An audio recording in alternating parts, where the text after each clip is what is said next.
বিসমিল্লাহির রহমানির রহিম। বাওয়াল খামার বাড়ির পক্ষ থেকে আমি মোহাম্মদ রুবেল। আমি আজকে সার দেওয়ার প্রায় 3 দিন পর আমার মাসকালের জমিতে এসেছি এবং আপনাদেরকে দেখানোর জন্য আমি ছোট্ট একটা ভিডিও করেছি। এবং দেখেন আমার মাসকালায় জমির সৌন্দর্যতা এবং মাশাআল্লাহ গাছগুলো অনেক লকলকে লিকটিকে বেড়ে উঠছে এবং গাছগুলি অনেক সুন্দর দেখা যাচ্ছে।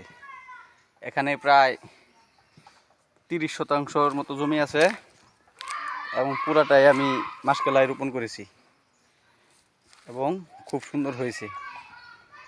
এখানে আমি সাদা সার, আব্বার কথায় আব্বাই বলছে যে সাদা সার দিলে নাকি ভালো হয় এবং সাদা সার দিয়েছি। আপনারা যারা কৃষিকাজে উদ্যোগী কিন্তু গড়িমসি করতে পারছেন না, তারা নেমে পড়েন। কিন্তু এখানে ঝুঁক আমাকে অলরেডি একটা অ্যাটাক করেছিল পায়ে, সময় মতো দেখে ফেলেছি, তাই শরীর থেকে সরিয়ে দিয়েছি। কিন্তু আমি যে জায়গায় দাঁড়ায় আছি অকল্পনীয় ঝুঁক, বিশ্বাস না হলে এই যে দেখেন,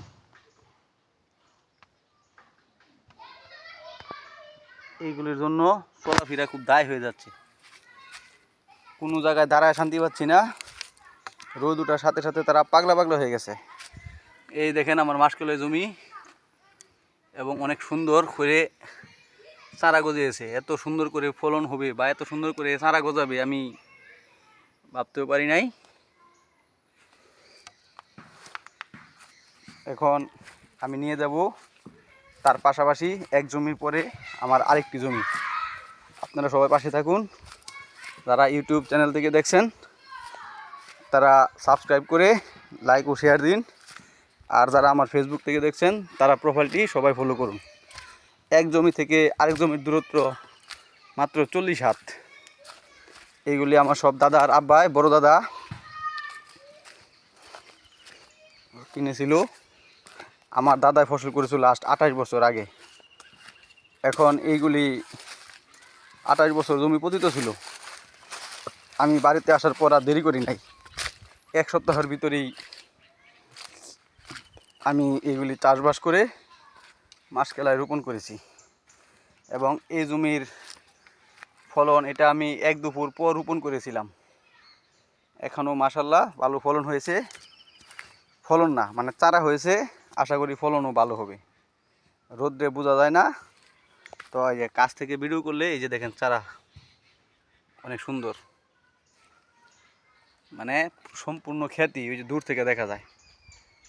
সম্পূর্ণ খ্যাতি ভালো ফলন হয়েছে, মানে ভালো চারা গজিয়েছে। আশা করি অভিজ্ঞত সম্পন্ন কৃষককে দেখিয়েছিলাম, সে বলছে মাশাআল্লাহ তোর জমি সুন্দর হচ্ছে, একটু দেখে শুনে রাখিস। ছাগল টাগল যা কিছু আছে এইগুলি খুব ডিস্টার্ব করে কৃষি জমি ফসলে। এই জমিটি মাশাআল্লাহ এখানে আছে মনে হয় 28% মতো জমি। সম্পূর্ণ জমি আমি মাসকালাই রোপণ করেছি। আর আমার কাছে দেখতে পাচ্ছেন এই যে একটা লাঠি, এটা আমার প্রায় সময় সাথে রাখি, কারণ এখানে ঝোপঝাড় প্রচুর জঙ্গল।